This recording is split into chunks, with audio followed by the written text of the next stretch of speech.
donc de la rébellion prenant une partie nord du pays, une partie du nord du pays, vous répondez oui, il y a eu un recrutement national qui s'est fait.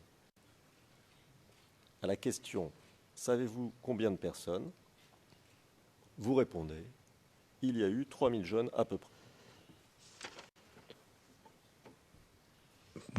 Tout simplement, l'armée ivoirienne n'a plus eu de recrutement conséquent depuis, je dirais, les années 90. Donc le personnel était vieillissant. Donc forcément, dans les premiers combats, dans les premières actions, ça se ressentait fortement. Donc la Côte d'Ivoire a décidé, par le biais des services compétents besoin,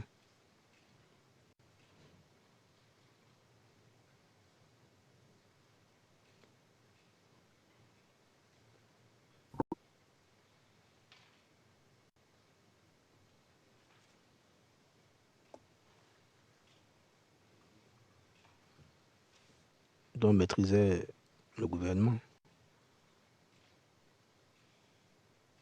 Sinon, voilà, je ne vais pas dire telle ethnie. De qui?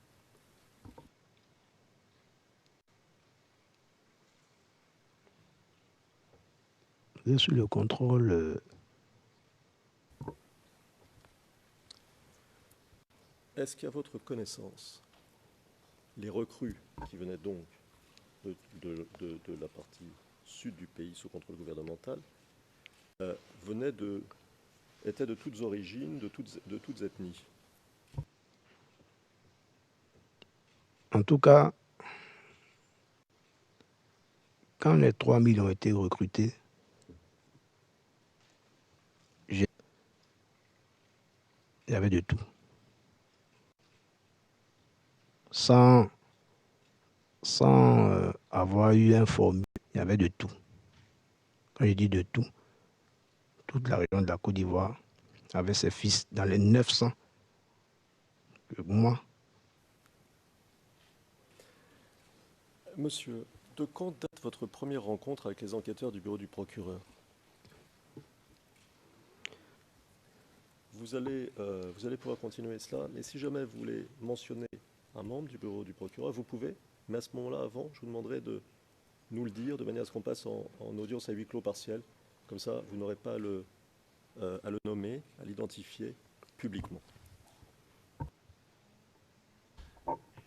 Alors, si vous permettez, ce qu'on va faire. Donc, vous dites qu'il y a un premier contact, c'est ça? Oui. Avec une première équipe. Oui. Comment vous avez été contacté par cette équipe-là? Ils sont passés par le tribunal militaire. À mon avis, peut-être ils ont vu les autorités. En ce moment, j'étais dans une situation particulière. Je cherchais à m'accrocher à un arbre. Donc, je suis venu. Votre nom. Est-ce que vous pouvez, parce que c'était une image que vous avez employée, très parlante, mais c'était une image néanmoins. Est-ce que vous pouvez nous dire un peu plus, et on peut passer en audience à huis clos partiel si vous préférez, de manière un peu plus précise pour que nous comprenions tous ici ce que vous voulez dire, j'étais dans une situation particulière. De militaires qui étaient dans la même situation, difficile. Tout simplement, quand vous êtes poursuivi, fait. C'est pour cela que vous me voyez aujourd'hui avec un conseiller qui est mon avocat, qui me suit depuis le tribunal militaire. Et le chef d'accusation était tellement terrible que quand la CPI, c'est ce qui m'a animé. D'accord. Alors, est-ce que vous avez informé votre hiérarchie de cette première rencontre avec le bureau du procureur? Bon, la hiérarchie était au courant, mais qu'on n'avait pas besoin. Donc, la manière dont c'était goupillé, prêtez-moi l'expression, avec le tribunal militaire, j'ai cru comprendre, en tout cas c'est comme ça que ça se passait. j'en informais pas directement ma hiérarchie. Je pense que ils étaient déjà informés. Voilà, mais ce que le bureau m'a dit, Dites, j'essaie de bien comprendre, hein, ce que vous venez de dire. Vous nous avez dit que ce sont eux qui vous ont dit que votre hiérarchie était au courant, mais ensuite ils vous ont dit, ce que nous allons discuter ici, ça reste entre nous, c'est ça? oui, c'est ça. D'accord.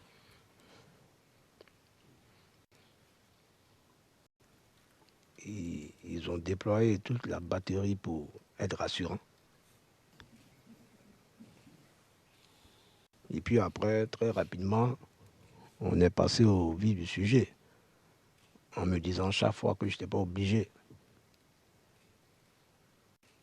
Ils me rassurent chose. D'accord. Qui concernait bien sûr la crise post-électorale. D'accord.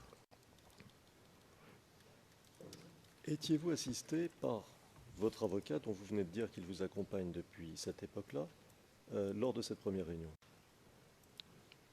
Oui, oui. En tout cas, il m'a assisté sur toutes ces réunions, comme il prenait contact avec eux, ce qu'il fallait faire. Vraiment, voilà.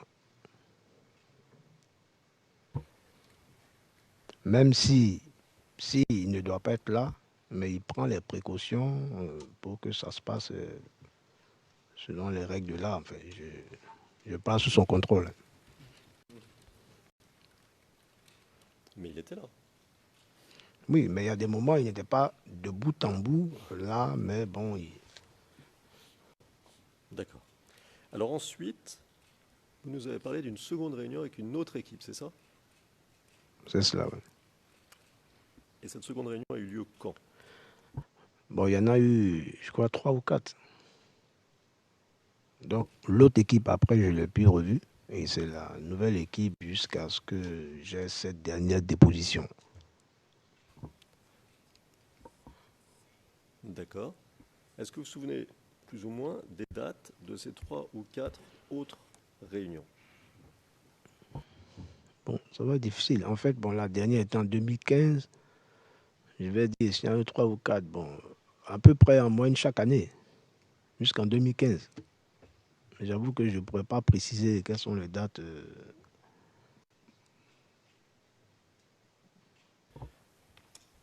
D'accord.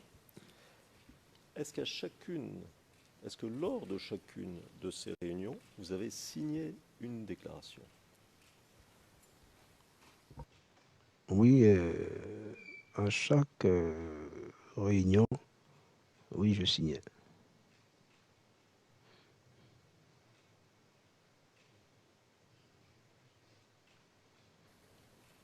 Alors, de quand date votre dernier contact avec le bureau du procureur?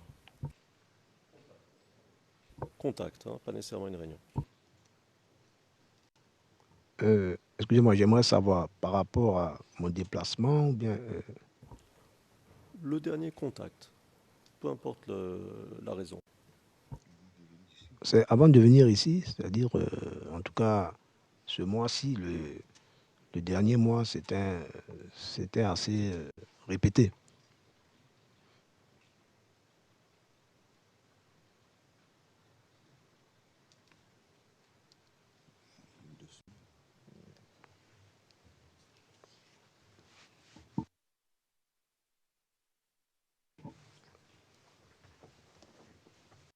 D'accord. Alors, de quoi avez-vous parlé lors du dernier contact? Bon, les derniers contacts s'articulaient autour des modalités de notre venue ici à ces pays. Avec, là encore, ils ont déployé l'armada en matière d'information, les conditions, l'encadrement. Voilà en quoi consistaient les dernières rencontres de ces temps-ci. D'accord. Vous a-t-on fait des promesses pour vous encourager à coopérer avec le bureau du procureur? Par exemple, avez-vous signé un accord vous promettant que vous ne seriez pas poursuivi si vous coopériez avec avec le bureau du procureur. Mais, excusez-moi, venant de qui? Du bureau du procureur. Non, absolument non.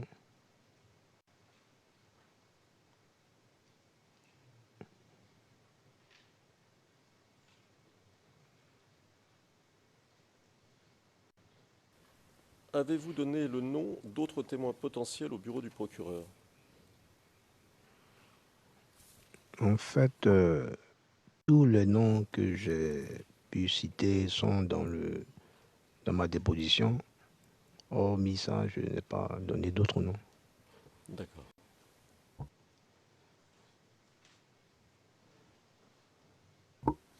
Avez-vous informé votre hiérarchie que vous veniez à La Haye? Oui, là, j'ai rendu compte et même ma hiérarchie, en tout cas au niveau ministériel, est très bien imprégnée de cette situation. Donc ma hiérarchie est informée.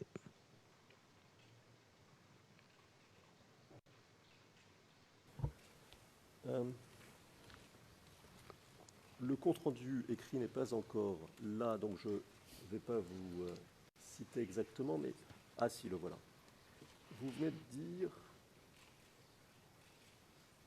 Ma hiérarchie, en tout cas au plus haut niveau ministériel, est très bien imprégnée de cette situation. Donc ma hiérarchie est informée. Fin de citation. Est-ce que vous voulez dire par là que le ministre sait exactement de quoi il s'agit? Oui, puisque le conseiller juridique du ministre de la Défense traite de ces questions. Donc le ministre... Et puis mon ordre de mission a été signé par le ministre. Donc...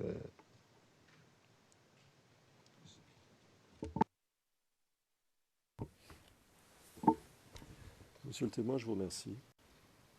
Monsieur le Président, Madame, Monsieur, ceci conclut l'interrogatoire du témoin par l'équipe de défense de Laurent Gbagbo.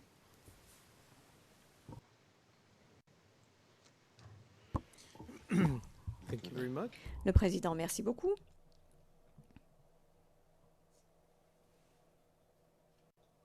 Je vais maintenant me tourner vers la défense de M. Blégoudet. Mais nous pourrions également nous arrêter maintenant et reprendre cet après-midi. Si j'interprète votre langage corporel, c'est exactement ce que vous aviez demandé. Le Président, je souhaiterais qu'on prenne la pause maintenant et qu'on reprenne juste après. Yes. Le Président, oui. Monsieur MacDonald? So many things. Monsieur MacDonald.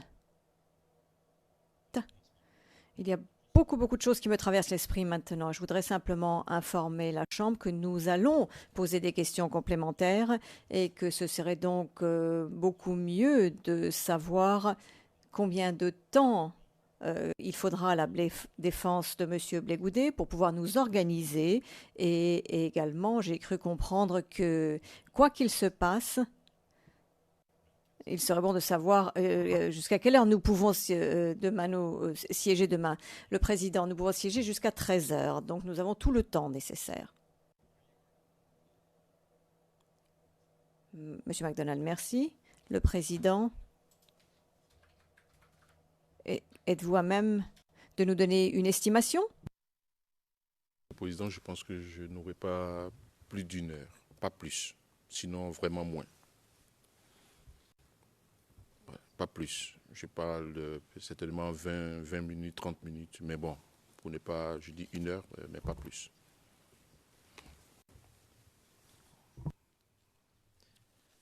So Le Président, donc nous allons reprendre à 14h30